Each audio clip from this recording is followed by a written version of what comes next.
Hi, and welcome back to Emily's Reading Corner. Today I'm reading a story called All the Difference in the World by Mark Chernoff. Every Sunday morning, I take a light jog around a park near my home. There's a lake located on one corner of the park.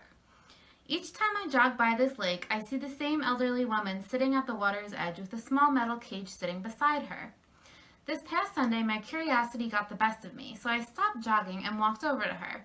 As I got closer, I realized that the metal cage was in fact a small trap. There were 3 turtles unharmed, slowly walking around the base of the trap. She had a 4th turtle in her lap that she was carefully scrubbing with a spongy brush. "Hello," I said. "I see you here every Sunday morning. If you don't mind my nosiness, I'd love to know what you're doing with those turtles."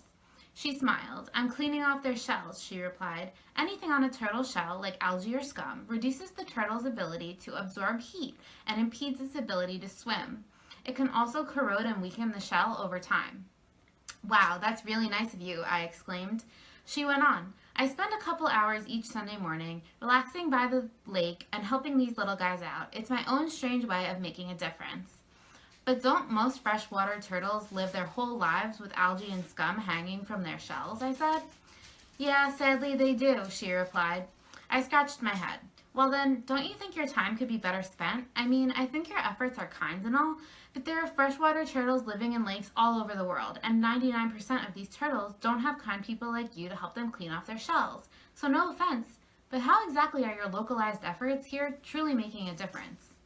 The woman giggled aloud. She then looked down at the turtle on her lap, scrubbed off the last piece of algae from its shell, and said, "Sweetie, if this little guy could talk, he'd tell you I just made all the difference in the world."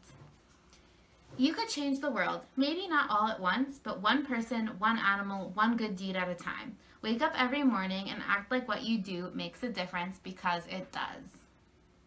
If you want to hear more stories, spoken word, poetry, prose, or song, I want you to join us tomorrow night at 5:30 for our Family and Me virtual open mic night with Girls Inc. of Long Island.